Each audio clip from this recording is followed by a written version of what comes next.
Insya Allah saya akan coba menjelaskan tentang apa itu geospasial dan kira-kira peranan manfaatnya ini untuk dunia pariwisata itu di mana ya, terutama untuk sustainable tourism misalnya ya. Mungkin ini coba saya agak besarkan.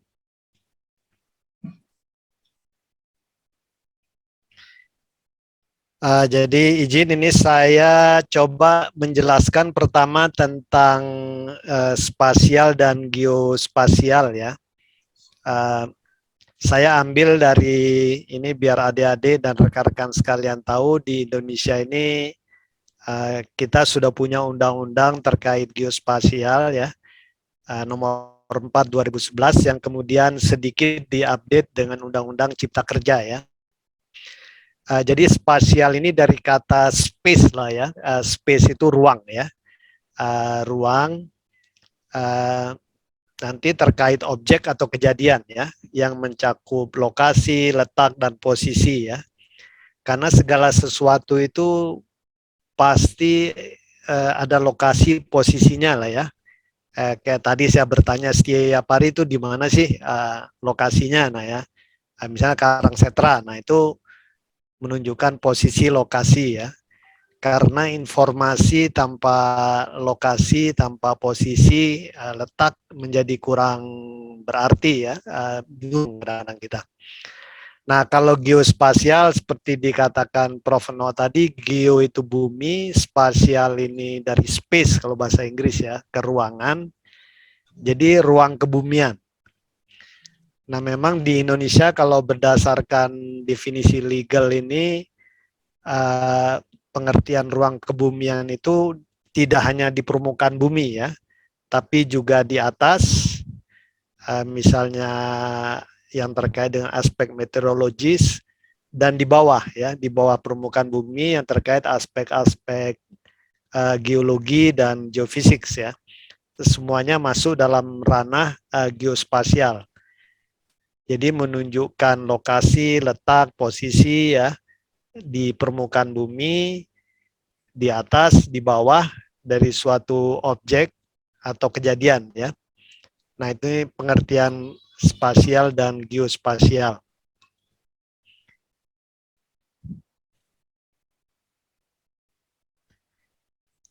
Nah, nantinya data dan informasi geospasial pun sama ya. Jadi kalau kita mengatakan data atau informasi geospasial, dia biasanya punya lokasi, koordinat ya, baik lintang bujur tinggi, XYZ, atau sistem koordinat lainnya. Kemudian juga biasa ada bentuknya lah ya, apakah dia titik, garis, area, poligon ya. Dan kemudian ada atributnya ya, ada keterangannya. Biasa 3 ini, lokasi, bentuk, informasi ya. Nah, data geospasial ini nanti bisa dikumpulkan dengan berbagai macam teknologi ya. Dan kemudian data-data tersebut diolah ya. Jadi kalau kita mengatakan informasi, informasi ini adalah data yang sudah diolah sehingga bisa digunakan untuk pengambilan keputusan ya, decision making atau keperluan lainnya. Nah, kalau informasi geospasial berhubungan dengan ruang kebumian ya. Dan nantinya tentunya dari informasi kita harapkan kita dapat knowledge dan kemudian ada wisdomnya lah ya. Nah, mungkin untuk adik-adik sekalian, kalau saat ini umumnya data informasi geospasial ini kalau di Indonesia ya, dan juga di dunia internasional umumnya sudah digital ya. Kalau dulu kita ngelihat peta segala macam kan peta kertas ya. sekarang umumnya digital, kemudian 3 dimensi ya, dan bentuknya beragam sekarang ya, macam-macam nanti kita lihat ya, bentuk visualisasinya dengan teknologi ICT saat ini udah beragam lah ya, perkembangannya jadi lebih cepat lah saat ini.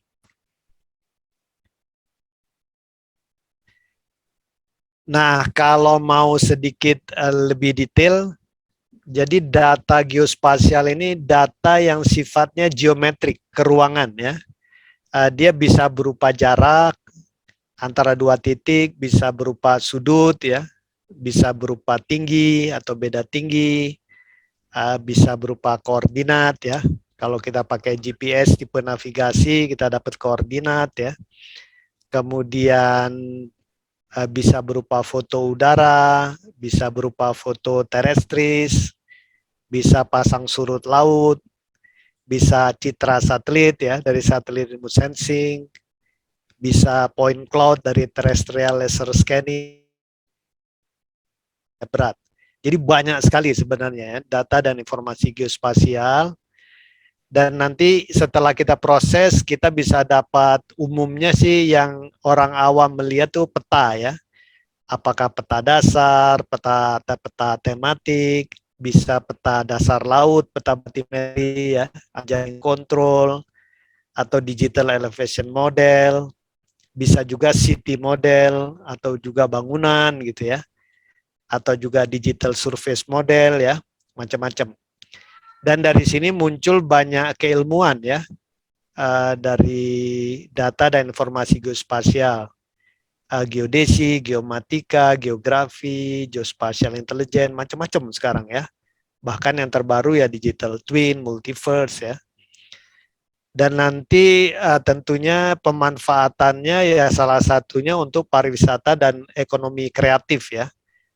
Bahkan seperti kita ketahui, kalau paradigma pembangunan nasional yang sudah ditetapkan oleh Kementerian PPN Bappenas sejak sudah cukup lama ya, beberapa tahun yang lalu, paradigma pembangunan di Indonesia itu di semua sektor itu harus paradigmanya DIS ya, tematik, holistik, integratif, dan spasial. Jadi semua pembangunan itu harus berbasiskan data spasial ya di atas peta. Karena sering kejadian misalnya contoh saja misalnya ada satu daerah ingin mencetak sawah 500 ribu hektar gitu ya. Tapi begitu diminta diplotkan di wilayah kabupatennya, nggak mungkin, nggak cukup. Kemudian ada yang mau bangun jalan 100 km misalnya, jalan kabupaten. Diminta diplotkan di peta kabupatennya, itu bingung ya. Karena udah nggak ada lagi gitu ya.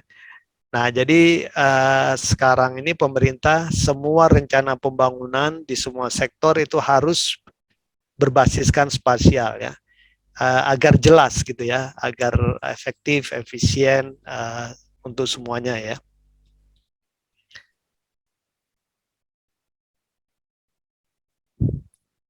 Dan ini Pak Presiden kita sudah menyampaikan juga dalam pidato kenegaraan ya, 16 Agustus 2019 ini saya hadir juga.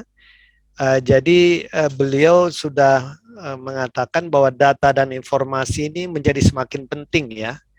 Jadi data itu jadi kekayaan baru bangsa kita ya, dan lebih berharga dari minyak.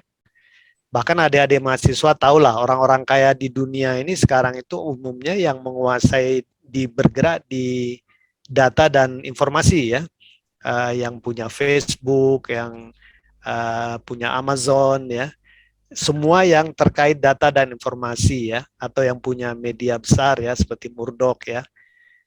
Kalau zaman dulu biasanya yang kaya-kaya itu yang dari sektor energi, minyak, gas ya. Tapi saat ini yang kaya-kaya itu dari data dan informasi ya. Jadi kita lihat juga nanti data dan informasi geospasial ini juga menjadi semakin penting ya, semakin bermanfaat. Dan juga untuk sektor pariwisata berkelanjutan, tanpa data dan informasi geospasial, saya pikir nanti agak sedikit kurang optimal ya pengembangannya. Nah, ini bahkan saat ini sudah ada semacam apa ya, semacam wacana bahwa geospasial ini sudah menjadi bidang ilmu tersendiri ya. Uh, jadi kalau di beberapa negara geospasial ini menggabungkan geodesi, geomatik dan geografi ya, gabung ya, plus beberapa yang lainnya. Jadi geospasial ini the science of where ya, ilmu tentang lokasi ya. Uh, dan nanti kita lihat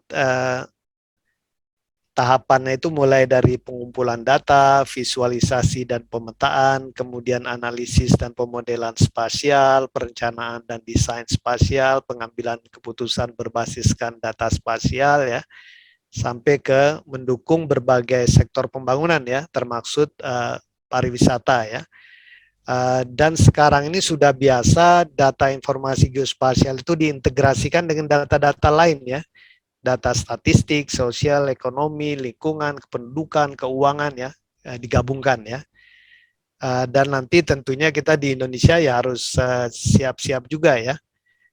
Karena segala sesuatu itu terjadi di lokasi tertentu ya, dan semua orang sekarang itu mainnya main lokasi, main peta ya, main data ya. Jadi ini menjadi seperti sains baru ya. Saya pun sebenarnya punya mimpi suatu saat di perguruan tinggi di Indonesia itu ada Fakultas Ilmu dan Teknologi Geospasial ya.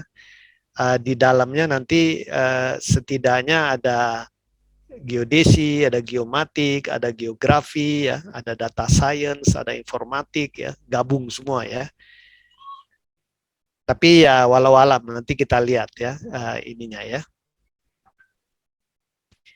Nah ini kalau coba kita lihat urai lebih secara keilmuan ya. Jadi geospasial itu memang backbone-nya ini di tiga ini sebenarnya ya, geografi, geodesi, geomatik. Nah pendukungnya saat ini dengan kemajuan ICT dan teknologi revolusi industri 4.0 itu data science, kemudian informatik, ilmu-ilmu kebumian dan perencanaan wilayah ya. Ini keilmuan yang terkaitnya ya. Nah, memang di beberapa negara data science ini dan informatik juga banyak berkolaborasi dengan teman-teman di geospasial ya.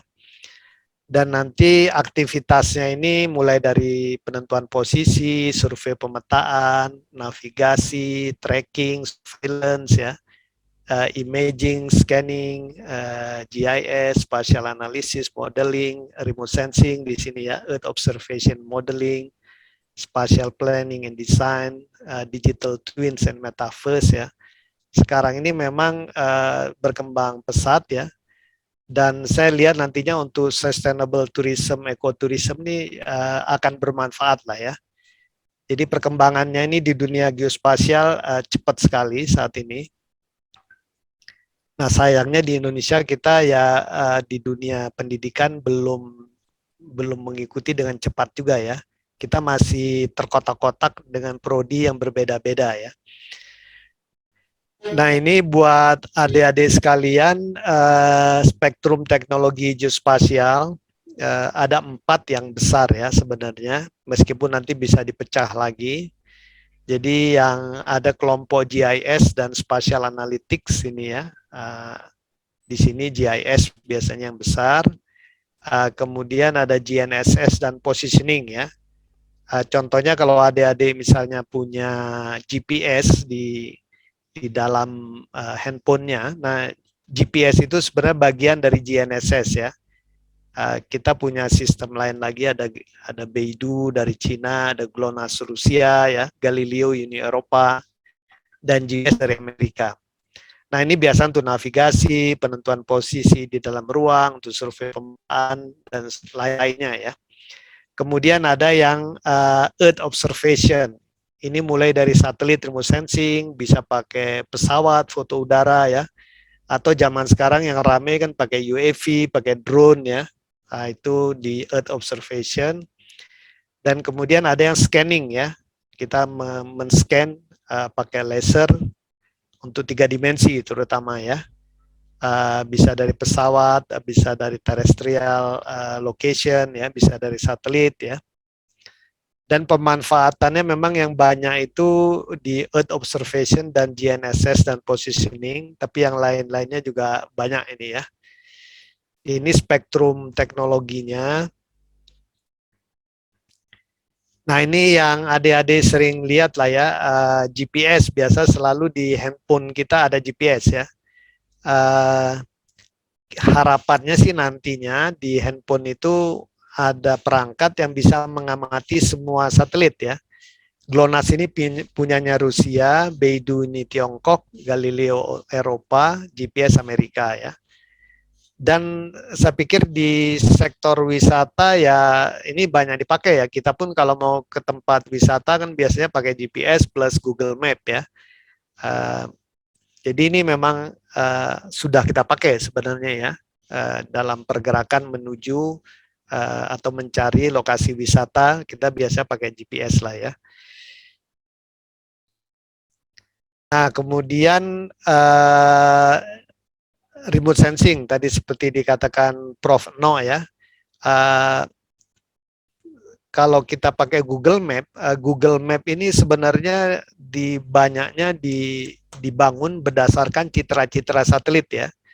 Jadi kalau adik-adik teman-teman lihat, mungkin kalau kita pakai kan kita kalau view-nya view satellite view kan kelihatan, ya, itu citra satelit sebenarnya, ya. Kalau skalanya sudah besar sekali, seperti di Jepang itu di beberapa kota besar itu sudah sampai 1/100, ya. Nah, itu sudah pakai foto udara dan segala macam, ya. Jadi Google Map itu campuran antara citra satelit dengan foto udara dengan foto-foto yang lebih detail lagi, ya. Dan ini banyak sekali, ya, di bumi kita ini, dan saya pikir untuk pengembangan sektor pariwisata ya perlu sekali, ya, citra satelit, foto dan segala macam, ya. Dan alhamdulillah sekarang sudah banyak citra-citra satelit yang terbuka, ya, gratis, tinggal di-download, ya. Adik-adik mahasiswa tinggal cari saja atau pakai Google Earth lah, ya, paling gampang itu sudah bisa, ya. Nah, kemudian juga teknologi laser scanning sekarang ini sudah berkembang, ya. Jadi banyak kawasan-kawasan wisata yang bisa di-scan, ya, 3 dimensi, ya, untuk keperluan macam-macam sebenarnya, ya. Dan tentunya nanti untuk pariwisata virtual itu penting sekali, ya. Ini Menara Pisa, ya, kalau pernah ke sana, ini juga di-scan, ya. Ini Candi Borobudur juga. Apalagi nanti kalau kita scan bagian dalamnya juga, ya. Bagian dalamnya kita scan, kemudian kita pakai teknologi augmented reality, ya, going through, ya, inside in, outside out, ke dalam bangunan. Nah, itu bisa untuk wisata virtual, ya. Di samping untuk lain-lainnya, ya. Jadi ini sebenarnya teknologi laser scanning ini menarik, ya, banyak ini, ya. Kita di ITB juga sudah sempat men-scan sejumlah gedung-gedung, ya. Mungkin kalau di Setia Pari juga bagus juga itu, ya, di scan punya model 3 dimensi, punya ruang di dalam ruangnya bagaimana dan segala macam, ya, untuk keperluan pendidikan nantinya, ya. Kita lihatlah nantinya. Ini berkembang pesat, ya, bisa terrestrial laser scanning, bisa pakai drone UAV sekarang, ya, atau bisa pakai kamera-kamera digital sekarang, ya, digabungkan semua, ya. Jadi ini teknologi laser scanning untuk pengembangan pariwisata virtual lah nantinya, ya. Kalau GIS saya pikir mungkin adik-adik pernah dengar lah, ya. Ini perannya di dalam sektor pariwisata yang berkelanjutan banyak ini, ya. Karena dengan GIS kita bisa mengelola banyak data, ya. Jadi GIS ini sebenarnya sistem yang digunakan untuk meng-create, memanage, mengelola, menganalisis peta dan dari berbagai bentuk data nanti, ya. Bisa kita gabungkan segala macam, ya, kita analisis, ya. Dan nantinya kita lihat sekarang ini, kalau dulu memang GIS zaman saya mahasiswa gitu-gitu mungkin masih desktop, ya, komputer, ya. Kemudian kita client server, kemudian ke web sekarang, ya, web GIS banyak. Kan mobile GIS sudah ini juga, ya, sekarang. bahkan cloud ya, sekarang di cloud itu sudah banyak sekali ya. Dan ini untuk dunia wisata banyak sekali, nantilah kita lihat ya. Peranannya ini besar sekali GIS ini ya. Karena seolah-olah banyak informasi itu ada di fingerprint kita ya. Cepat sekali kita bisa macam-macam gabungkan ini itu ya. Langsung kita bisa decision makingnya lebih gampang ya. Ini contoh akuisisi data geospasial. Jadi nanti kita biasanya kalau mengumpulkan data itu ada yang sifatnya terestris ya. Mungkin adik-adik pernah lihat di lapangan lah ya, di jalan-jalan segala macam orang ngukur-ngukur ya. Ini biasanya di teman-teman geodesi ini banyak dari mahasiswa kita ngukur-ngukur ini ya. Kemudian bisa dengan pesawat ya. Bisa juga ini men-scan ya, terrestrial laser scanning itu bahkan bisa untuk nyekan pohon sekarang ya. Untuk teman-teman kehutanan udah banyak menggunakan. Jadi bukan hanya bangunan bersejarah di scan ya, tapi juga bangunan alam, objek alam ya. Sekarang drone juga udah banyak ya, satelit juga. Kemudian ini untuk dasar laut ya. Kalau ini untuk wisata maritim mungkin ya. Kalau mau diving, mau nyelam segala macam kan topografi dasar laut. Nah ini bisa disurvei dulu ya pakai batimetri ya. Jadi ini banyak teknologinya. Ini menunjukkan saja saat ini geospasial dan teknologi apa ya, revolusi industri 4.0 ini sudah berkelindan dia ya. Sudah nggak bisa dipisahkan lagi ya. Ini teknologinya, kemudian ini pendorongnya saat ini kan ada Internet of Things, Artificial Intelligence, cloud ya, big data, wireless broadband, ada blockchain sekarang ya, ada digital twin, metaverse ya, dan juga delivery platformnya udah banyak sekarang ya. Ada web, ada social media, ada cloud ya, ada enterprise, macam-macam lah ya. Jadi saat ini peta yang dulu kita lihat itu kertas itu sudah berupa data dan menjadi smart object bahkan ya. Dan visualisasi itu tidak cukup lagi, sudah analytics ya. Sehingga nanti untuk dunia pariwisata pun ini juga nanti mungkin analisa-analisa untung rugi benefit dari wisata itu bisa dilakukan ya di suatu kawasan ya, lebih holistik lah ya, mencakup sosial, ekonomi dan lingkungan ya. Dan nanti kita lihat memang saat ini sudah banyak dimanfaatkan ya teknologi revolusi industri 4.0 ini untuk aplikasi geospasial ya, untuk macam-macam ya. Karena lebih apa ya, berbasis digital, 3 dimensi, bisa dalam ruang, real time, lebih cepat, lebih mudah, lebih kontinu, dan ini akan bermanfaat untuk pariwisata berkelanjutan lah pasti ya. Cuma breakdown-nya itu nanti bagaimana, nah ini mungkin teman-teman di SIA Pari yang lebih paham ya. Kalau saya senang jalan-jalan tapi nggak paham keilmuan pariwisata ya ininya. Mungkin pernah dengar digital twin ya.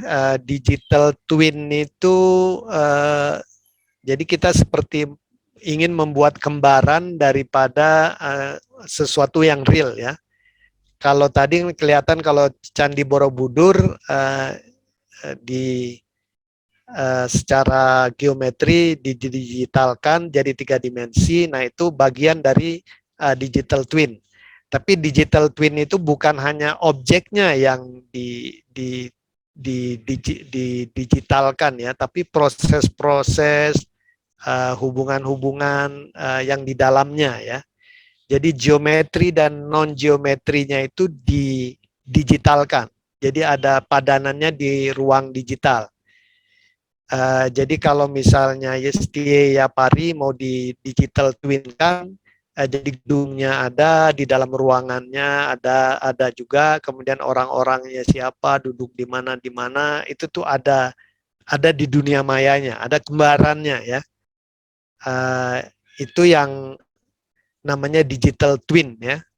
Dan ini bisa dipakai untuk macam-macam ya. Nanti adik-adik bisa baca, atau kalau mau nanti lebih baca, googling saja digital twin ya. Ini sesuatu yang sudah banyak dipakai ya. Bahkan di beberapa negara Eropa itu kota di digital twin kan gitu, bangunan-bangunan.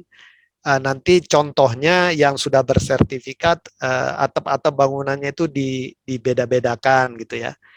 Bahkan sampai misalnya asalnya dari mana, misalnya kota Bandung, di digital twin kan 3 dimensi, mungkin dinding, warna dinding menunjukkan hak milik, sertifikat, dan segala macam. Atapnya mungkin pendidikan keluarganya, atau kondisi ekonominya bisa dimainkan di sana ya.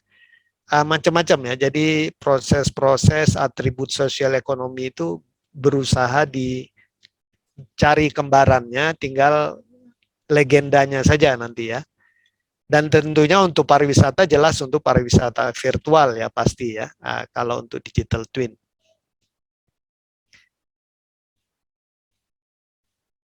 Nah, mungkin adik-adik teman-teman dengar tentang metaverse ya. Metaverse ini bahkan misalnya ibu kota kita IKN katanya mau dibangun dengan metaverse. Jadi metaverse ini hampir mirip dengan digital twin, tapi dalam metaverse itu orangnya itu masuk di dalam. Jadi kalau digital twin itu kita membangun kembaran digital dari objek, proses, activities di dalamnya, tapi kitanya masih di luar. Nah, kalau dengan metaverse ini si orangnya masuk ke dalam. Kalau pernah nonton film Avatar ya, itu jadi metaverse itu seperti Avatar. Jadi kalau metaverse itu orientasinya langsung pada orang, pengalaman orang di dalam digital twin. Kalau digital twin itu dia orientasinya ke objek, digunakan untuk decision making ya. Kalau tadi digital twin kota untuk misalnya wali kota dan segala macam, dia untuk keputusan dia ya. Tapi kalau metaverse itu untuk experience dari orang yang masuk ya. Jadi secara geospasial sih dulu kita mulai dari 2D itu CAD ya, GIS 2,5D, BIM. BIM ini banyak teman-teman sipil arsitek ya. Building Information Management itu udah 3D lah. Digital Twin itu 4D ya. Kalau metaverse ini 4D dan orangnya masuk di dalam ya. Dan di sana kita lihat nanti geospatial mapping, spatial computing jadi penting ya, karena kan kita ingin membangun seperti apa adanya ya. Nah ini kalau di dunia pariwisata ya pariwisata virtual lah, tapi orangnya masuk ke dalam situ ya. Jadi kalau seolah-olah kita jalan-jalan ke Borobudur, tapi kitanya yang masuk ke dalam. Seolah-olah kita melihat dan segala macam ya. Kalau digital twin yang awal, dia seperti seolah-olah ya kita melihat main di desktop saja kan. Nah ini yang kedepannya memang metaverse ini ya. Jadi mungkin nanti adik-adik juga yang bergerak di wisata, coba dalami wisata virtual ini ya. Kedepan ini semakin ini kayaknya. Nah ini kecenderungan di dalam dunia geospatial teknologi ya. Memang kalau tahun 2021 kemarin ini perkawinan antara GIS dengan BIM dan digital twin ya. Ini semakin lama semakin banyak. Kemudian data demokratisasi. Jadi data ini sekarang lebih open, lebih terbuka ya. Lebih terbuka dan banyak sekali yang free ya. Data mulai citra satelit, data peta dan segala macam ya. Bahkan di BIG itu peta-peta dasar sekarang sudah bisa di-download kan dari Inageoportal. Kemudian cloud juga, kita sekarang semuanya naruh di cloud biasanya kan. Kayak Google Drive, OneDrive itu kan sebenarnya di cloud ya, daripada kita nyimpen di hard disk kita ya, bisa hilang segala macam. Kemudian semua sekarang smart kan, smart cities, mungkin di pariwisata ada istilah smart tourism apa tidak, saya nggak tahu ya. Tapi sekarang itu smart city, smart village ya, populer sekali ya. kemudian LIDAR ya, baik di darat maupun di laut. Kemudian mapping as service, pemetaan ini menjadi jasa pelayanan sekarang ya. Kalau dulu kan pemetaan itu seolah-olah pekerjaan pemerintah ya, kayak BG gitu ya.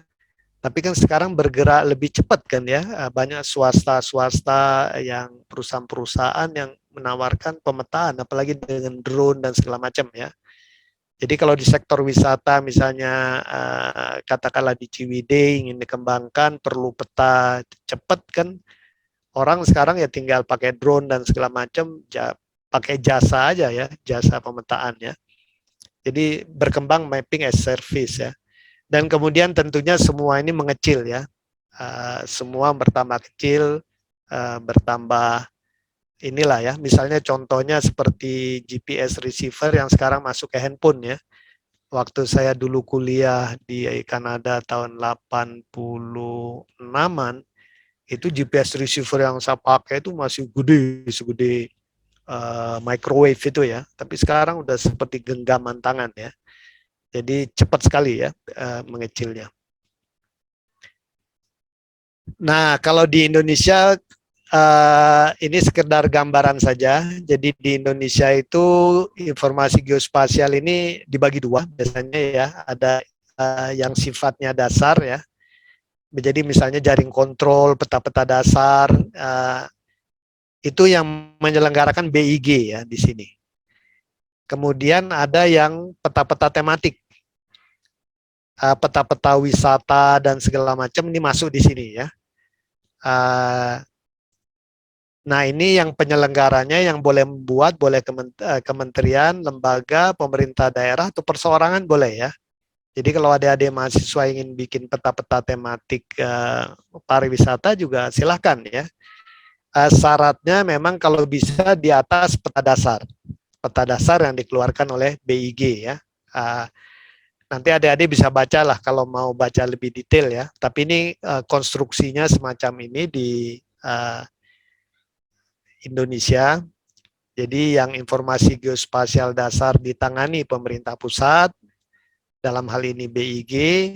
Kalau informasi geospasial tematik, berbagai macam tema ya, termasuk di sini pariwisata dan ekonomi kreatif, itu silahkan ya, boleh kementerian, lembaga terkait, boleh pemerintah daerah, boleh swasta, boleh perseorangan ya.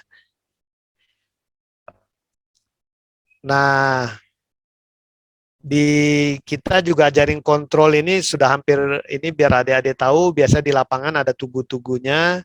Nah nanti kalau untuk keperluan sektor wisata, biasa untuk keperluan survei pemetaan lah ya. Kalau adik-adik misalnya nanti mau mengelola, membangun suatu kawasan wisata, dan juga di Indonesia itu ada stasiun pengamatan GNSS yang kontinu 24 jam terus menerus mati ya. Ini untuk berbagai keperluan ya, dari mulai survei pemetaan, navigasi, perhubungan, kebencanaan ya segala macam ya. Termasuk juga ya kalau mau dipakai untuk keperluan aktivitas pariwisata juga memungkinkan sekali ya. Ini dikelola oleh BIG ya. Kemudian kita juga punya pengamatan pasang surut ya, turun naik muka laut segala macam. Nah ini pasti akan mendukung wisata pesisir dan pulau-pulau kecil ya.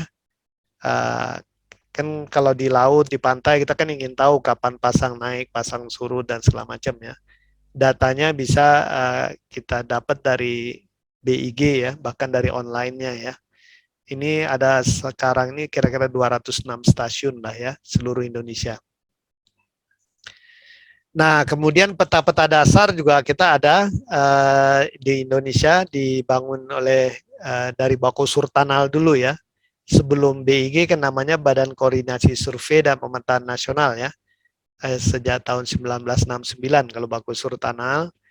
Jadi ini peta-peta dasar Indonesia sudah banyak dan ini bisa di-download secara gratis ya dari Nagio Portal. Dan BIG juga sudah bekerja sama dengan provider peta-peta digital ya. Dan ini tentunya untuk keperluan pariwisata ya silahkan saja ya. Dan setahu saya Kementerian Pariwisata dan Ekonomi Kreatif juga bekerja sama dengan BIG ya untuk keperluan peta-peta dasar ya. Kemudian juga kita punya di Indonesia punya kebijakan satu peta ya. Kita pemerintah berusaha menggabungkan banyak peta tematik ya dari berbagai provinsi, kementerian, lembaga ya. Saat ini ada 158 peta tematik yang digabung-gabung, diintegrasikan ya. Diintegrasikan, disinkronisasi, dibagi pakaikan untuk berbagai macam sektor ya, termasuk pengembangan wisata dan ekonomi kreatif. Jadi adik-adik mahasiswa nanti kalau perlu peta atau segala macam, coba aja kontak ke BIG ya. Peta-petanya lebih detail dibandingkan peta-peta Google Map ya, jelas. Kemudian di Indonesia juga sekarang ada program menggabungkan data, namanya Satu Data Indonesia. Jadi pemerintah berusaha menggabungkan data keuangan, data kependudukan, data statistik, data geospasial, big data ya, untuk berbagai keperluan ya, mulai untuk perencanaan penganggaran pembangunan, SDGs, dan keperluan mendesak, misalnya COVID dan segala macam ya. Dan jelas saya pikir sektor pariwisata akan penting ini ya, perlu data-data ini kan, terutama untuk pengelola kawasan wisata ya. Dan ini data-datanya juga bisa diminta ke Kementerian PPN Bappenas ya, sebagai pengelola kebijakan Satu Data Indonesia ya. Ini terus berlangsung ya. Nah, di sini kalau kita mau lihat bagaimana peran informasi geospasial untuk pembangunan di berbagai sektor ya, termasuk pariwisata ya. Mulai dari sistem referensi, ke jaring kontrol, data geospasial, informasi geospasial dasar, informasi geospasial teknik, kebijakan untuk peta, data, dan pariwisata ya. Tapi nanti kita bisa diskusi lah ya kalau perlu ya.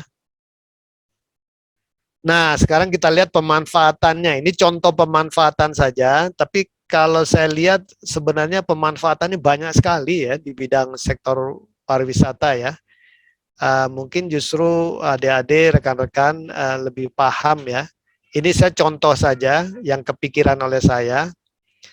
Pertama definisi pariwisata ya, saya sendiri cari-cari ternyata pariwisata ini susah juga didefinisikan ya, karena banyak sekali ya.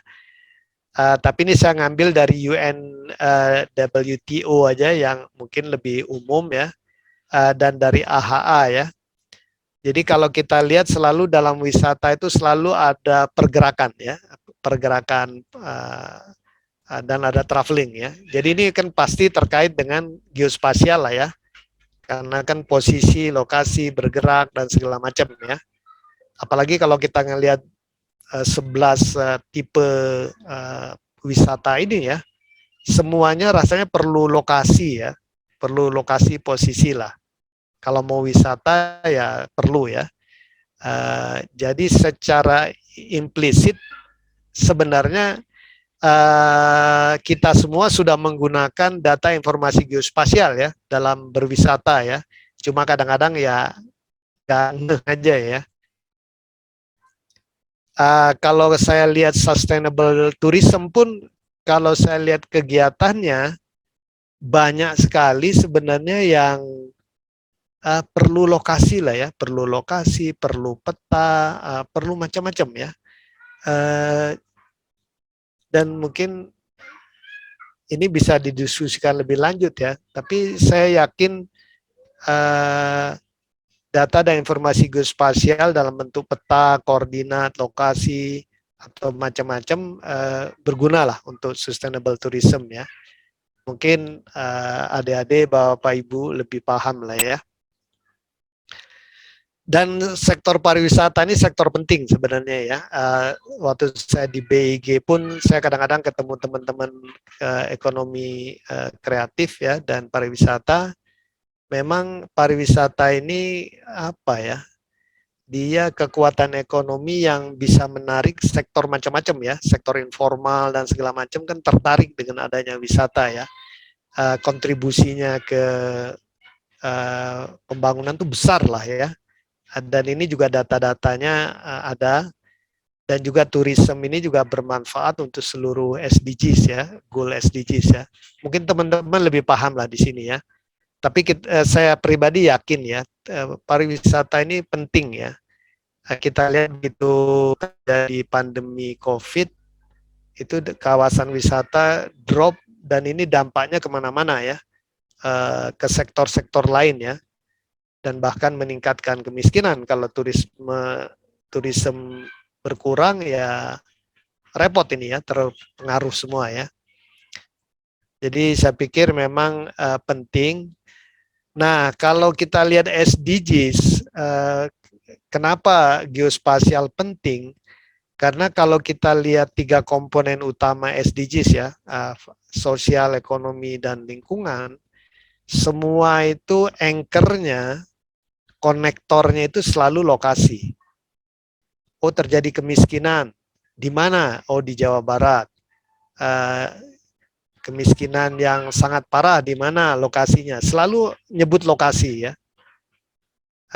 Sekarang ada kelangkaan minyak goreng.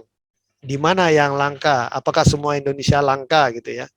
Tahu tempe juga ini di mana? Kenapa tahu tempe ini? Kenapa sentra perkebunan kedelai di mana? Terus saja dicari. Semua pasti lokasi ya. Bahkan kalau di pemerintahan sekarang sudah ada joke data tanpa lokasi bukan data ya. Itu teman-teman di Kementerian PPN Bappenas itu ngomongnya gitu ya, kalau ada yang ngasih data, mana lokasi spasial, kalau nggak ada, ini bukan data katanya ya. Jadi data itu harus ya. Jadi nanti di sektor wisata pun harus dibiasakan selalu ada lokasi itu penting ya. Atau geospasial atribut itu penting.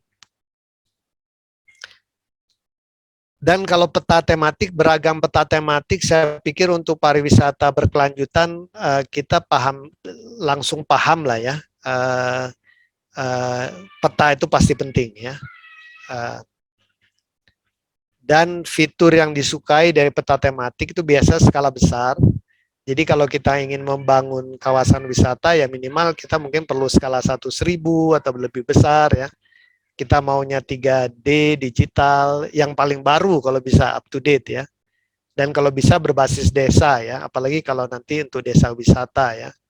Kemudian standar dan mudah diakses ya. Dan sumber peta tematik di Indonesia banyak ya.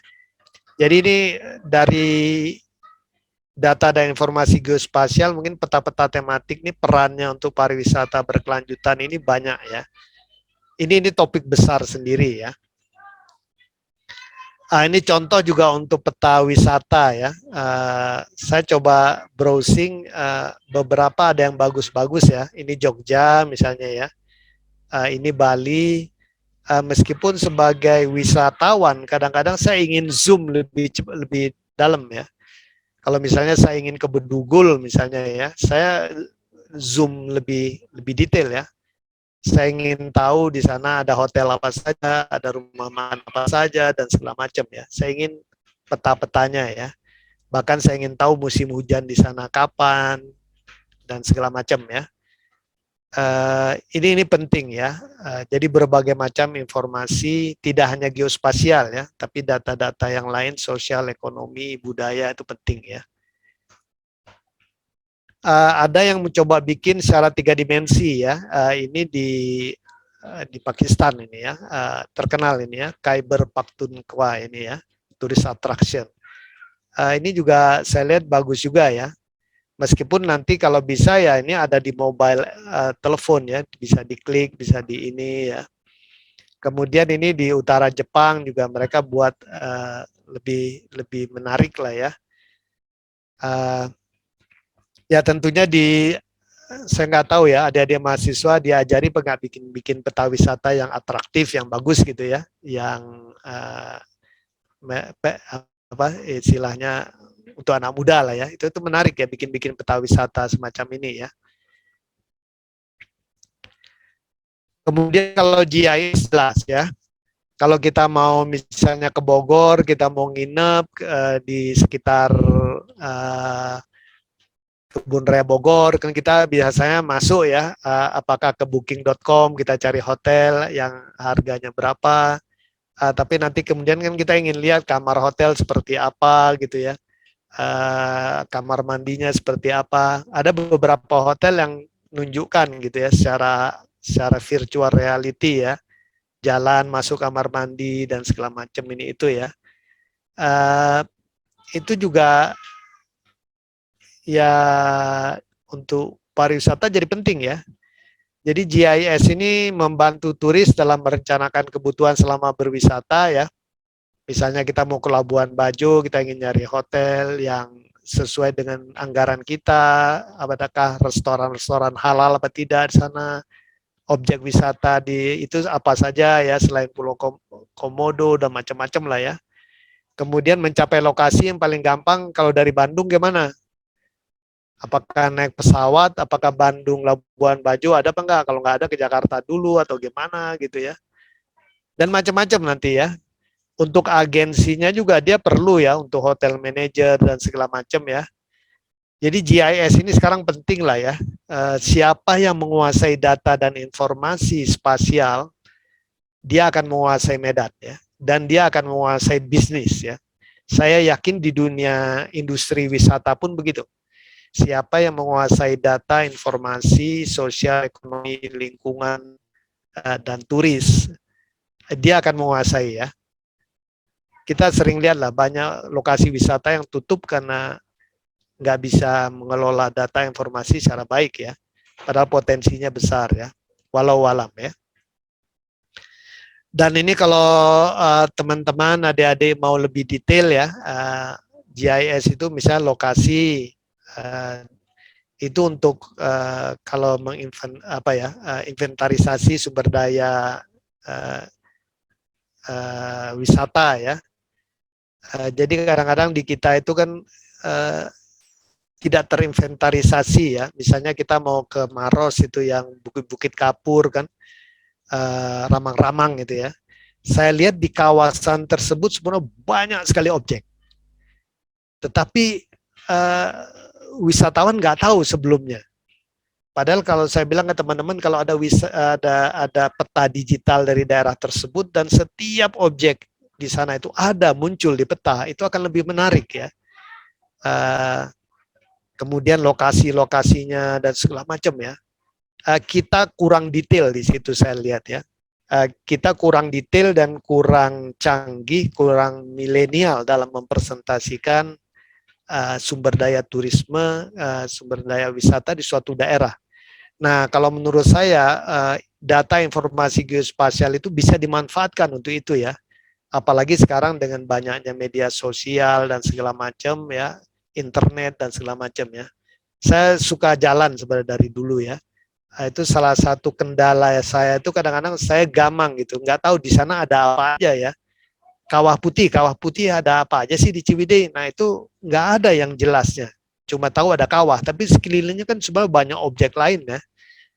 Nah itu kalau turis bisa disediakan informasinya di atas peta yang baik, peta digital ya. Apalagi ada Facebooknya, ada macam-macamnya ya, ada Instagramnya, itu akan menarik ya. Nah kalau GNSS untuk mendukung pariwisata jelas saya pikir ya, mulai dari pemetaan, pendataan koordinat objek wisata, dan kita sering pakai lah ya. Kalau saya mau ke Kawah Putih, misalnya ini contohnya 1 jam 54 menit lewat tol kalau tanpa tol, tapi kan ini sekali ya.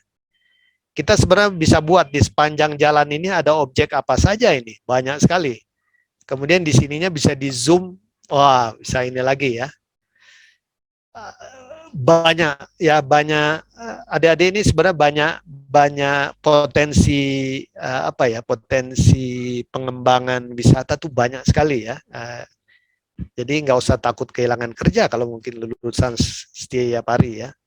Apalagi perkembangan geospasial yang cepat sekali ya. Tinggal inovasi saja. Nah ini juga yang saya lihat belum digarap ya. Kita itu punya 17.504 pulau ya, yang sudah kita laporkan ke PBB status Juli 2020, terakhir ini 16.684. Ini pulau yang sudah diverifikasi, ada koordinatnya, ada namanya. saya begitu lihat ini potensi wisatanya, masya Allah, besar sekali ya. Ini dahsyat ya. Sebenarnya wisata maritim di Indonesia ini uh, besar sekali potensinya ya. Saya lihat Thailand gitu ya, Thailand, Filipina, pulaunya nggak sebanyak kita, tapi dia cara manajemen, tourism manajemennya bagus, bisa ini ya. Tapi kita ini masih terbengkalai ya. Mungkin teman-teman dari pariwisata, mungkin ini masa depan wisata di Indonesia, salah satunya nih wisata kelautan ya, pesisir dan pulau-pulau ya. Apalagi panjang pantai kita 108.000 kilometer ini. 2,5 kali keliling bumi di ekuator ya. Kemudian tapi nah ini kita yang kekurangan saya lihat, kita informasi ya. Kalau saya mencari informasi tentang pulau itu masuknya ke situs luar negeri biasanya ya. Saya mencari misalnya Pulau Bras ya di daerah saya nih di Aceh. Nggak ketemu kadang-kadang ya. Saya ingin tahu informasi geospasialnya, penduduknya siapa saja yang di sana, sosial budaya, masyarakat apa yang tinggal di sana kalau ada orang, informasi ekonomi, lingkungan ya. Ini penting ini. Nah, nantinya mungkin bisa kita jadikan tuh wisata ya. Kan kita tahu ada di beberapa daerah di Nusa Tenggara ini pulau-pulaunya dikelola oleh orang-orang asing ya, yang kebetulan mungkin nikah dengan orang Indonesia ya. Dan itu pengunjungnya dia dari luar negeri itu ya, di advertise itu ke luar negeri ya. Saya bilang kan harusnya nih untuk domestik banyak sekali ya. Jadi kalau adik-adik sering jalan-jalan ke laut di pulau-pulau kecil di Indonesia, waduh itu indah-indah ya. Makanya kemarin Indonesia dinobatkan sebagai negara terindah. Kalau saya setuju ya. Saya kebetulan sering jalan hampir ke seluruh Indonesia dan saya bilang Indonesia tuh indah lah ya. Dibandingkan Eropa, kita enggak lah. Cuma kita kurang marketing aja mungkin ya dan manajemen ya. Ini peluang untuk teman-teman di wisata lah ya. Nah tentunya nanti pariwisata virtual ini saya pikir juga ini penting ya. Nanti biaya karcis segala macam kalau saya pernah lihat di luar negeri itu virtual aja ya. Nanti bayar pakai OVO, pakai apa gitu ya. Tapi bisa masuk candi, bisa dapat sejarahnya, segala diceritakan detail gitu ya. Memang yang harus kuat basis datanya nanti ya. Dan ini memungkinkan lah ya, pariwisata virtual ini memungkinkan. Dan mungkin kita maulah bayar 10.000 untuk berkunjung ke misalnya ke Tanah Toraja gitu ya, daripada naik pesawat segala macam ke sana ya. Mohon maaf, Prof. Kemudian yang saya lihat juga untuk desa wisata ini penting ya, pendataan dan segala macam pemetaan ya. Saya pikir ini saya lihat desa wisata sudah bagus ya di beberapa lokasi di Jawa Tengah, di Jogja gitu ya. Mungkin perlu diperkuat lagi ya marketingnya itu dengan data dan informasi geospasial, masuk medsos, pokoknya penampilannya harus lebih milenial, lebih bagus lah gitu ya. Dan ini kerjaan adik-adik mahasiswa lah, adik-adik mahasiswa kan jago-jago ya kalau dalam hal gini-gini ya. Teknologinya semuanya ada dan umumnya juga nggak terlalu mahal, tuh bahkan banyak yang gratis ya. Kemudian saya lihat UMKM dan koperasi ya. Saya kadang-kadang kalau saya jalan-jalan ke kawasan wisata itu UMKM dan koperasi wisatanya itu perlu diperkuat kayaknya ya. Dan sebenarnya data dan informasi geospasial, apakah itu GIS, kemudian pemetaan tematik segala macam, sebenarnya bisa membantu ya. Saya juga menyarankan sebenarnya ke teman-teman ya, UMKM koperasi wisata kita itu harus berbasiskan data spasial dan digital ICT ya. Dan saya lihat arahnya sudah ke sana ya, sudah bagus ya. Cuma memang belum merata saja mungkin ya. Kemudian juga yang location based services ya. Jadi sebenarnya kalau kita lihat tentang Indonesia, LBS itu ya e-commerce itu besar sebenarnya ya, gede sekali ya. Ini dalam triliun sudah sebenarnya ya. Dan pengguna internet di kita juga kan banyak sekali ya. Dan apa ya, skema-skema digital untuk UMKM itu kan juga banyak ya. Nah mungkin nanti teman-teman di kawasan wisata ini juga yang UMKM segala macam ini harus bisa masuk ke dunia e-commerce ya. Nah itu juga potensi besar lah ya. Kalau menurut saya UMKM ini dan UMK lah ya, dan UMKM ini apa, backbone ekonomi kita lah ya. Biasanya kalau krisis ekonomi yang bertahan itu sektor UMKM ya, dan UMK ya. Industri besar biasa kolaps ya. Jadi ini memang perlu diperhatikan, terutama di kawasan pariwisata saya lihat banyak yang belum ya. Nah ini slide saya terakhir, jadi catatan penutup saya ya. Jadi kalau Indonesia ini sebenarnya mungkin adik-adik mahasiswa, rekan-rekan nggak terlalu menyadari, kita tuh negara sangat luas ya.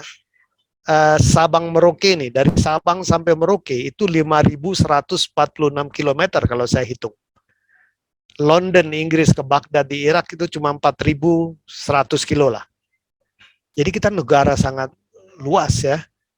Kemudian dari Miangas ke Pulau Rote kira-kira 1.900 kilo ya. Jadi kita negara yang sangat luas, mungkin gampangnya 5.000 kali 2.000 kilo ya. Pulaunya banyak, etnisnya banyak, agama ya. Jadi ini potensi wisatanya besar ya. Besar sekali menurut saya ya. Jadi mungkin ini teman-teman dari sektor wisata, dari Setia Pari, potensinya besar sekali ke depan sebenarnya ya. Nah, kalau negara sebesar Indonesia itu harus dikelola menggunakan data dan informasi geospasial ya. Saya sering cerita dulu kalau ke mahasiswa saya, kalau saya tinggal di tempat kos saya dulu itu saya nggak perlu peta lah. Ya, saya emang ruangan cuma segitu-gitu aja kan, masuk ruangan dapur gitu kan. Saya rumah kecil, rumah saya juga saya nggak perlu peta, saya tahu ruang tidur di mana, kamar anak saya di mana, kamar mandi nggak perlu. Saya jadi ketua RT, saya juga nggak perlu peta lah, saya masih ingat ya rumah-rumah ya. Terus saja, begitu saya naik, begitu saya jadi rektor misalnya, saya perlu tahu itu ruangan di mana ini. Saya jadi wali kota, saya perlu peta. Saya tahu kondisi daerah saya segala macam. Apalagi saya jadi presiden, misalnya kayak Pak Presiden Jokowi, dia harus tahu ini peta dan segala macam ya. Tapi nggak bisa lagi kertas ya, harus digital, 3 dimensi, mudah diakses, setiap saat dia bisa connect ya. Jadi untuk mengelola negara sebesar Indonesia, kita perlu data informasi geospasial. Begitu juga untuk mengelola sektor wisata yang begitu luas ya di Indonesia ini, begitu beragam. Kita perlu data dan informasi geospasial ya. Kebetulan Prof. No kan juga background-nya geografi, jadi saya pikir tentunya paham betul bahwa penting ya mahasiswa-mahasiswa yang belajar wisata, pariwisata ya paham geospasial ya. Mungkin itu saja. Nah ini moto saya buat adik-adik mahasiswa ya. Jangan lupa kerja keras, kerja cerdas, kerja tuntas, kerja mawas, dan terakhir ikhlas ya. Itu saja, terima kasih. Wassalamualaikum warahmatullahi wabarakatuh. Saya kembalikan ke Mbak Indah ya. Waalaikumsalam warahmatullahi wabarakatuh. Terima kasih. Mohon maaf ini waktunya 15. Bapak-bapak Prof. Tangan semuanya. Terima kasih kepada Profesor Dr. Hasanuddin Zainal Abidin atas pemaparannya yang sangat menarik sekali, Prof. Baik, untuk sesi selanjutnya adalah tanya jawab. Saya akan buka termin pertama 3 pertanyaan. 3 pertanyaan maksud saya. Baik, siapa yang mau bertanya? Ayo, bisa langsung saja buka di unmute saja, atau bisa raise hand dulu. Ada? Pratiwi, baik. Yang pertama, Pratiwi, mangga Pratiwi. Ya Bu, terima kasih sebelumnya. Terima kasih banyak Profesor atas materinya tadi, menarik sekali. Izin memperkenalkan diri terlebih dahulu. Nama saya Pratiwi pribadi dari Prodi Manajemen Pariwisata semester 4. Di sini saya izin bertanya Pak, perihal informasi geospal tadi, apakah GIS dapat membantu penanggulangan bencana alam? Jikalau iya, bagaimana cara bekerjanya ya Pak, si GIS ini dapat menanggulangi bencana alam? Mungkin sekian dari saya, terima kasih. Baik, mungkin dikumpulkan dulu ya Prof ya. Bangga. Selanjutnya Sally. Terima kasih Ibu. Sebelumnya perkenalkan, nama saya Sally Gustini. Saya dari MP semester 6. Begini ya Prof. Kan di Indonesia ini kebanyakan menggunakan GPS ya. Dan kebetulan hampir semua kayak misalkan aplikasi e-commerce, salah satunya misalkan Shopee atau yang lainnya gitu. Nah, ketika kita berwisata juga rata-rata semua orang tuh menggunakan GPS ya, Prof. Yeah. Tapi ada beberapa kendala dan termasuk saya juga kemarin saya juga dapat sedikit cerita dari salah satu Gojek online. Mereka tuh sangat kadang kesulitan ya, Prof. Apalagi ketika misalkan mengalami gangguan GPS. Kadang mereka ada yang sampai nyasar ke tempat yang mereka aja nggak tahu gitu, padahal di GPS-nya itu misalkan belok kiri, mereka mengikuti belok kiri, tapi pada ujungnya tidak ada tujuannya. Dan termasuk ketika misalkan saya ingin berkunjung ke wisata A, terus saya menggunakan GPS juga. Nah, terkadang seperti itu, Prof. Kira-kira itu asalnya apa ya, Prof? Terima kasih. Terima kasih, Sally. Mungkin satu pertanyaan lagi, Pak. Ini kebetulan ada yang raise hand. Gira Mukti, mangga, Gira. Baik, terima kasih, Bu Indah. Materi yang sangat menarik sekali ya, Prof. Perkenalkan, nama saya Gira Mukti Bawa dari MP semester 4, Pak. Izin bertanya, untuk kan biasanya untuk mengunjungi destinasi orang Indonesia itu biasanya menggunakan Google Maps ya. Nah, biasanya ada destinasi yang tidak dapat dijangkau, Prof. Untuk menjangkau tempat tersebut tuh wisatawan akan kesulitan gitu. Nah, sebagai insan pariwisata tentu itu menjadi PR kita. Bagaimana supaya destinasi tersebut dapat dijangkau. Nah, apa yang harus kita lakukan sebagai insan pariwisata terkait hal tersebut, Prof? Terima kasih. Baik, terima kasih Gira. Mangga Prof, untuk pertanyaan pertama dari Pratiwi. Iya. Bisa menanggulangi bencana alam? Pertama dari Pratiwi ya, GIS untuk bencana alam. Dan kalau bisa dikaitkan dengan wisata ya.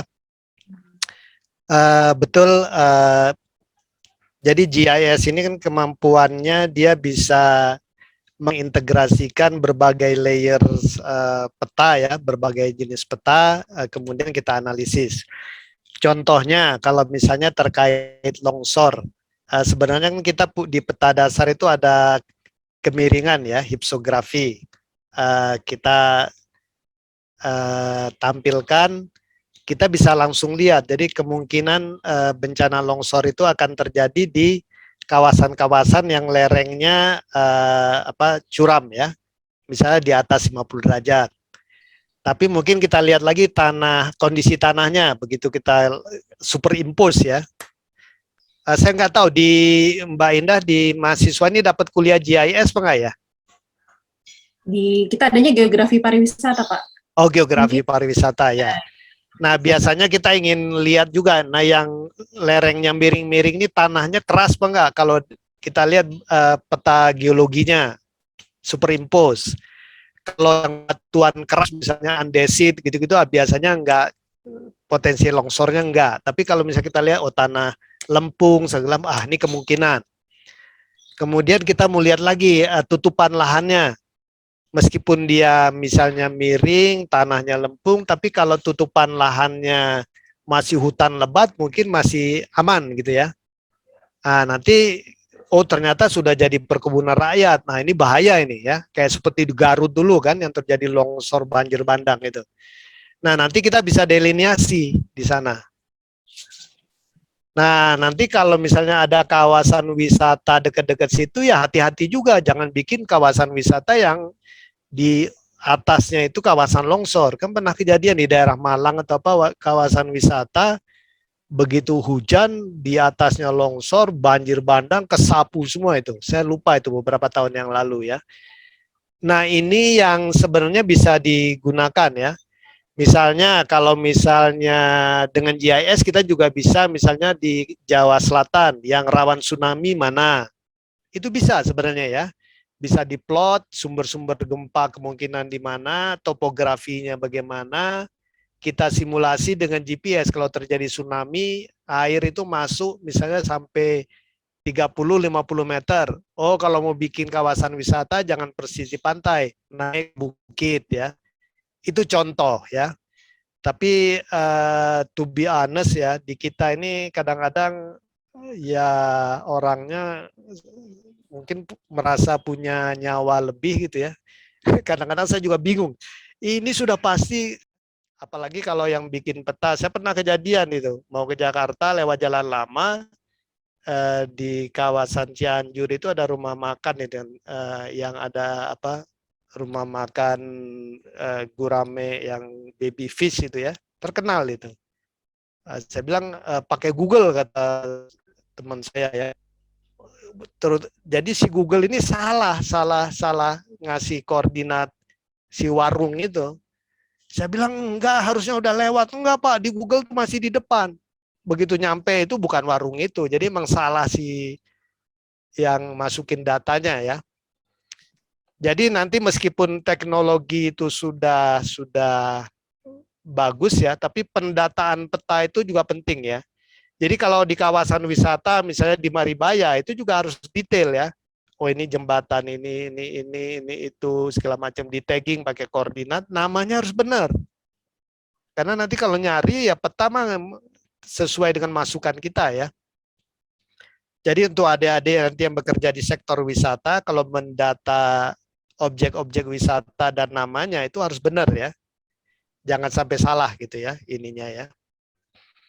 Jadi yang salah bukan di GPS-nya, tapi di petanya, di atribut-atributnya ya. Kemudian tadi dari siapa, Gira Mukti ya? Gira, iya. Tadi pertanyaannya itu Sama Pak sebenarnya dengan Sally, tapi yang harus dilakukan sebagai insan pariwisata apa gitu tambahannya. oh ya, misalnya betul itu, misalnya ini ya kalau menurut saya ya nanti untuk pengelola ya, untuk pengelola wisatanya ya. Misalnya di kawasan Bandung Selatan itu Saguling masuk ke dalam-dalam itu ya, itu ada wisata yang bagus itu, air terjun dan segala macam ya. Di Google sudah ada ya, tetapi jalan ke sana susah ya, susah ya. Harus mobil, kemudian motor, jalan kaki sebentar. Nah nanti yang harus kalau bikin peta wisata, petunjuk wisata yang harus itu kejujuran ya, apa adanya. Jadi kalau misalnya misalnya dari Padalarang sampai mana mobil, kemudian belok di daerah Cipatat itu belok ke arah kiri, itu bisa pakai motor atau apa. Sesudah itu berhenti hanya bisa jalan kaki. Nah itu harus dijelaskan di peta ya, di peta wisata. Karena kalau mau bangun dulu kan lama ya. Pengunjung itu perlu tahu apa adanya ya. Jadi bisa siap-siap sebelumnya ya. Yang bikin kesel kan kadang-kadang sebenarnya 2 jam itu jalan kaki. Jalan kakinya juga harus jelaskan, turun naik, licin dan segala macam. Nah ini yang kita kadang-kadang kurang ya. Dan sering kita ke daerah kan Pak, Curug itu berapa lama? 1 rokokan sampai. Kita jalan kayak berjam-jam kan belum nyampe. Bagi orang kampung itu mungkin 1 rokokan dia jalannya cepat gitu ya. Nah itu perlu data informasi geospasial. Kalau di luar negeri itu ada bahkan diberi jarak ya, jarak berapa kilo, kondisi jalan, hati-hati kalau licin, kalau musim hujan gitu ya, musim hujan licin. Bahkan ada petunjuk jangan gunakan sendal, pakai sepatu gini. Jangan pakai sepatu hak tinggi. Itu di beberapa, kalau di tempat-tempat wisata di luar negeri itu detail gitu ya. Kemudian kalau misalnya kalau saudara misalnya wisata di Mesir, mau dari Kairo ke Luxor, mau berziarah ke makam itu Syekh Hasan As-Sajili itu yang ahli tarekat itu dijelaskan dari Kairo ke Luxor naik pesawat berapa ini, dari Luxor ke ini yang terdekat itu berapa jam gitu ya. Hati-hati lalu lintas padat, sesudah itu jalan sepi masuk padang pasir, itu dijelaskan. Tidak ada rumah makan, bensin siapkan sebelumnya. Ini harus. Nah di kita mah enggak, biasanya dibiarin aja. Tiba-tiba bensin habis, nggak ada pom bensin, mogok aja gitu kan. Nah dalam pengelola wisata itu harus bisa merasakan itu ya. Jadi kalau bikin peta wisata, saran saya harus pernah ke sana dan ngalami apa adanya ya. Jangan belum pernah ke Labuan Bajo bikin peta wisata Labuan Bajo dari Bandung gimana ya, bagaimana tahunya gitu ya. Kalau bisa ya Gira sudah pernah ke Labuan Bajo naik kapal laut, naik kereta, naik pesawat, naik ini, jadi tahu ya. Nah baru bikin ya. Atau kalau enggak ya minimal satu lah, yang lain dari teman-temannya gitu ya. Jadi bikin peta wisata yang benar itu enggak main-main sebenarnya ya. Tapi kita biasanya, mohon maaf, orang kita ini nggak telaten ya. Aku mangke lah, nanti juga turisnya nanya lah gitu-gitu kan. Nggak boleh itu ya. Kalian mahasiswa pariwisata harus ini ya. Makanya wisata di kita kan kadang-kadang nggak berkembang maju karena itu juga ya faktor pendukungnya. Mangga Mbak Indah, itu dari saya. Baik, terima kasih Prof. Saya akan buka termin kedua. Hanya satu pertanyaan mungkin karena waktu yang terbatas. Ada yang mau bertanya di sini?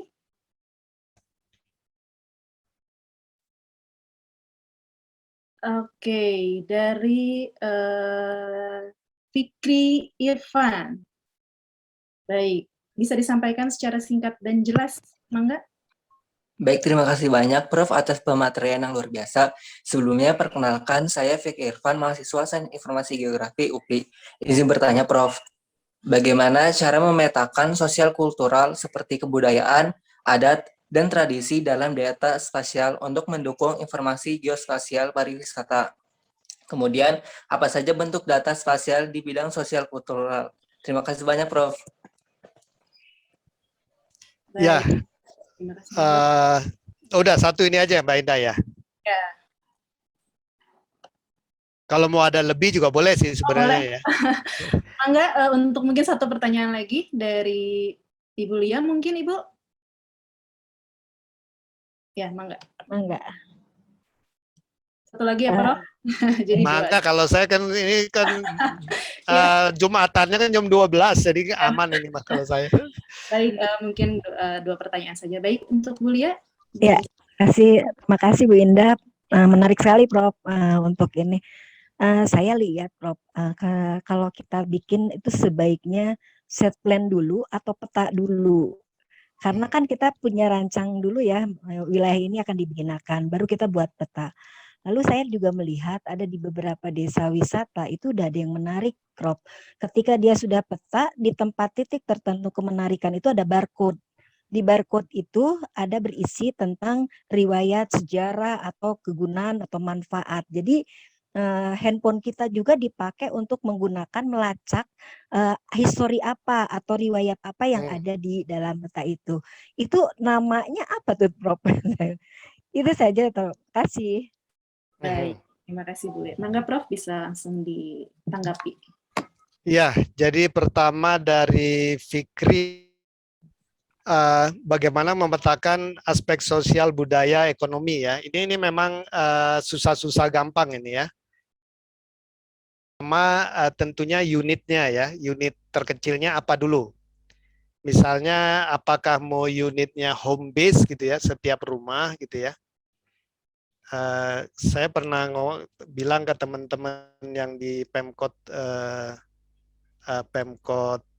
Bandung gitu ya, saya katakan seharusnya Pak Wali Kota itu di ruang kendalinya dia bisa ngelihat peta Bandung ya, rumah se-Bandung di mana saja. Kemudian kalau beliau ingin tanya misalnya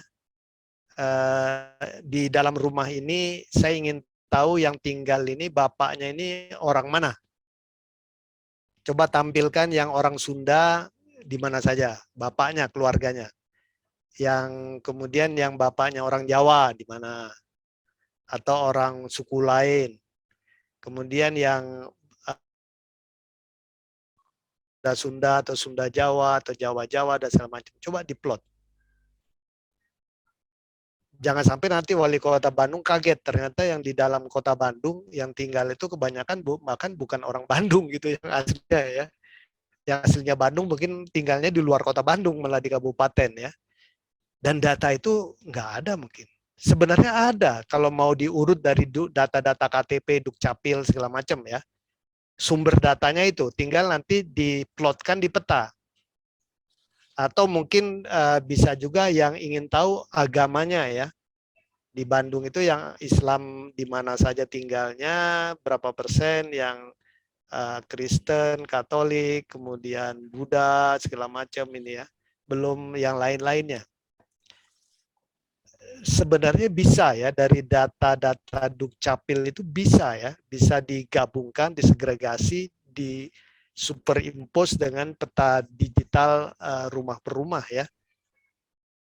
Kemudian dari suku, agama, kemudian terserah mau dosen atau apa ya. Saya pernah ngelihat itu peta tematik di Amerika itu sebaran insinyur pertanian seluruh Amerika itu di mana? Itu ada rumah per rumah. Jadi pemerintah Amerika dengan cepat tahu, oh ternyata sarjana insinyur pertanian itu ngumpulnya di mana? Arsitek di mana? Mungkin sarjana pariwisata di mana? Sarjana geodesi di mana tinggal? Nah ini kita nggak ada itu ya. Sebenarnya kan datanya ada ya, realnya tuh ada. Atau kita ingin tahu di Bandung itu populasinya bagaimana ya, usia-usianya segala macam. Datanya itu ada, tapi tidak ada yang menginikan mungkin ya. Kemudian dari sektor pekerjaan, mana yang PNS, mana yang pedagang, mana yang ini, sebenarnya kan bisa dipetakan itu ya. Di sekitar kawasan wisata juga bisa itu sebenarnya ya. Dan itu bahkan kalau di Malaysia itu sampai untuk politik dulu ya, afiliasi ya. Jadi mereka memetakan yang bapaknya ulama rumahnya di mana, yang pengusaha di mana. Kemudian oleh UMNO itu partai berkuasa digunakan untuk metode kampanyenya. Nah, jadi itu sebenarnya mudah ya. Tapi masalahnya memang pendataannya itu banyak sekali ya. Dan datanya harus benar dulu ya. Datanya harus benar dulu. Karena kalau data itu benar, nanti bansos segala macam itu akan benar ya.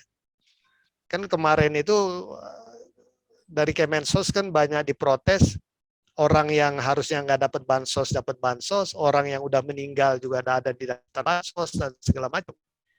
Karena pendataan, jadi peta sosial ekonomi budaya kita ini masih lemah ya. Kalau saran saya sih rumah per rumah.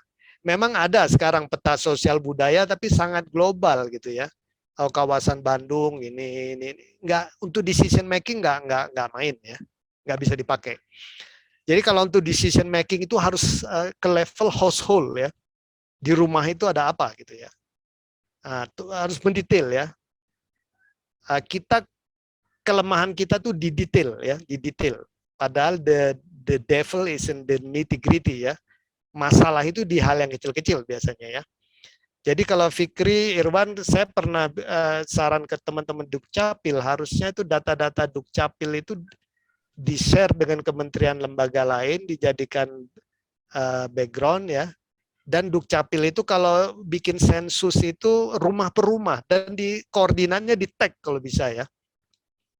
Kadang-kadang kalau petugas sensus kan datang ke rumah cuma nanya pembantu, berapa orang di rumah ini? Sekian orang, udah pergi.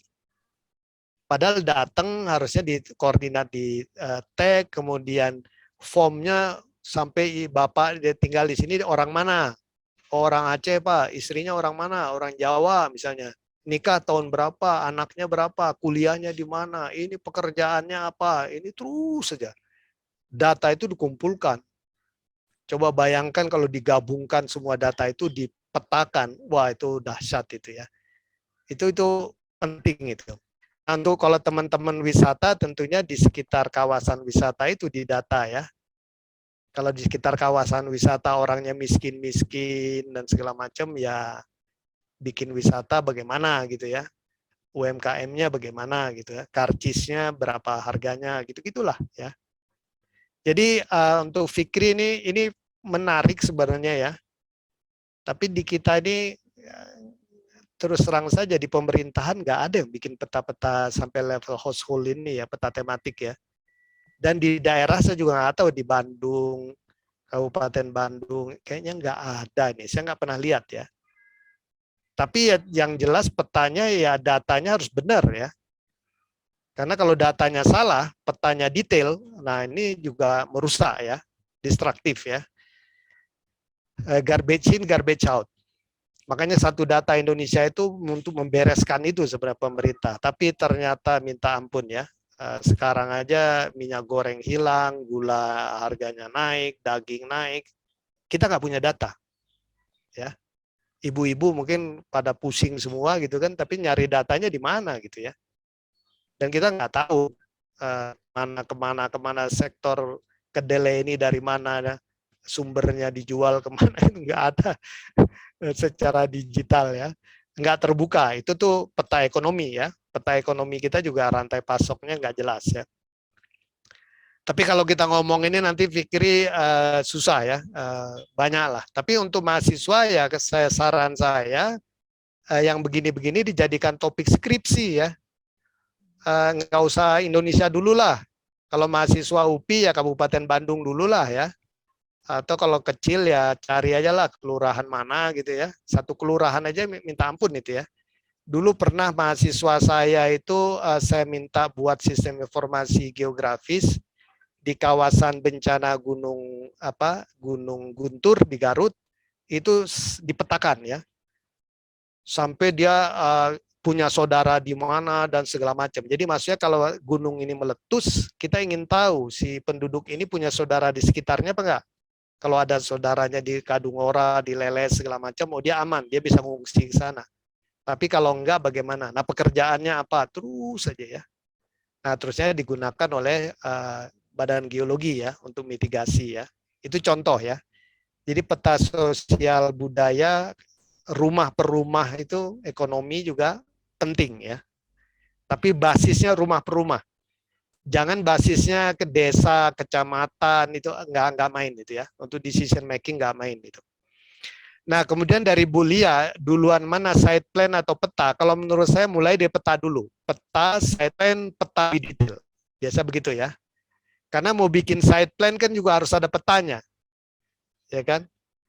Ya selama ini kan orang biasa gambar. Tapi kalau saya selalu mengajarkan ke mahasiswa atau apa, mulai dengan peta yang ada dulu, ya. Sekarang itu bisa dari BIG, dari mana ya. Kemudian sesudah itu bikin rencana site plan. Kemudian sesudah itu kalau punya dana segala macam, buat lebih detail lagi ya. Terbangkan drone atau ukur secara ini dan segala macam ya. Dan betul seperti dikatakan oleh Bu Lia tadi ya, di banyak lokasi wisata, terutama di luar negeri, itu kita kalau pakai barcode, bahkan kita bisa dengar cerita sendiri kan ya. Kadang-kadang ada poll gitu ya. Bahkan kita nggak perlu barcode, kita kadang-kadang pencet saja, nanti dia menceritakan. Oh ini. Kita jalan ke suatu objek, nanti kita pencet aja. Keluar gitu ya. Dan juga untuk bayarnya itu nggak perlu ngantri-ngantri, jangan kita scan aja, set, kita bayar pakai kartu kredit atau kalau di sini pakai OVO lah ya. Itu bisa seharusnya ya. Bahkan sekarang nyumbang ke masjid aja kan sekarang udah banyak yang pakai scan aja ya.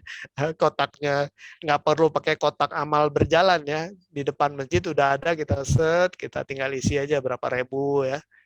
Plek masuk ya. Jadi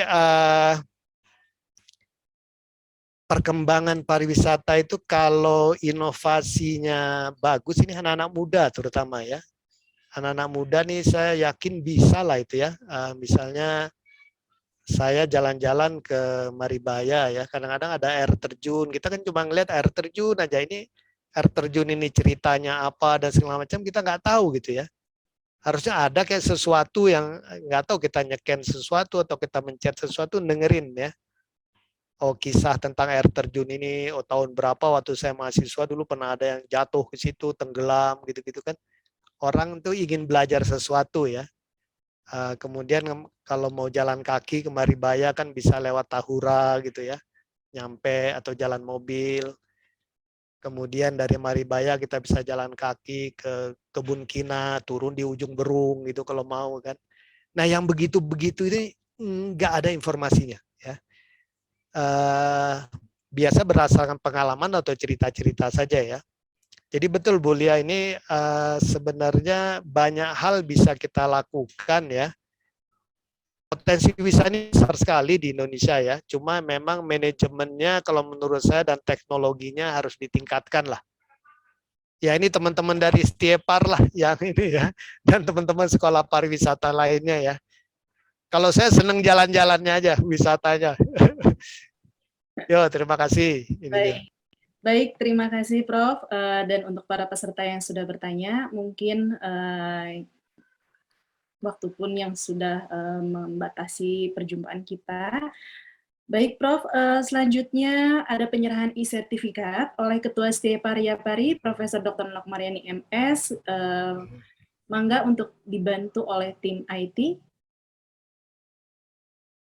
Dan kepada Profesor Dr. Nok Mariani untuk menyerahkan e-sertifikat kepada narasumber. Baik, mana tim IT? Oke, terima kasih Pak Hasanuddin ya atas pencerahan ilmunya yang mungkin Prof. Hasan secara engineering sudah luar biasa ya, kemudian diturunkan lagi ke pariwisata itu memang kita perlu belajar banyak tentang bagaimana potensi pariwisata yang dilihat dari segi teknologi informasi yang sekarang berkembang. Terima kasih sekali lagi atas ilmunya dan mudah-mudahan semua mendapatkan berkah dari pertemuan kita, silaturahmi kita. Amin. Amin, amin. Ini terima kasih juga buat Bu No dan rekan-rekan sekalian. Dan bahan presentasi saya yang di panitia, mangga kalau mau di-share ke teman-teman mahasiswa dan yang hadir lah. Iya, sudah Prof. Ya, mangga. Ya. Nuhun. Baik, terima kasih. Tepuk tangan semuanya. Baik virtual maupun secara offline. Baik Prof, kita ada sesi foto bersama dahulu sebelum mengakhiri. Baik, untuk yang peserta lain bisa di-on-kan biar terlihat wajahnya yang selama ini menyaksikan pemaparan dari Prof. Baik, tim IT mohon dibantu, saya akan hitung ada 5 slide. Nah, untuk yang slide pertama, siap-siap. 1, 2, 3. Oke, untuk slide kedua, baik, on kameranya. 1, 2, 3. Jadi dipertahankan senyumnya ya, Prof. Di yang slide ketiga, 1, 2, 3. Oke, slide selanjutnya, keempat. 1, 2, 3. Oke, dan slide terakhir. 1, 2, 3. Baik, terima kasih semuanya. Terima kasih kepada narasumber kita, Prof. Dr. Hasanuddin Zainal Abidin, Bapak Ibu dosen, dan juga peserta mahasiswa seminar International Short Course. Terima kasih banyak atas waktunya. Mohon maaf jika ada kesalahan dalam berlangsungnya acara. Sampai jumpa kembali pada acara berikutnya. Terima kasih, selamat siang, sehat selalu. Akhir kata, wabillahi taufiq wal hidayah. Wassalamualaikum warahmatullahi wabarakatuh. Waalaikumsalam warahmatullahi wabarakatuh. Terima kasih banyak Profesor Hasanuddin. Terima kasih banyak. Rekan-rekan. Terima kasih. Ya, sami-sami. Terima kasih semua panitia. Izin live ya, mangga. Assalamualaikum warahmatullahi wabarakatuh. Pak Taufik.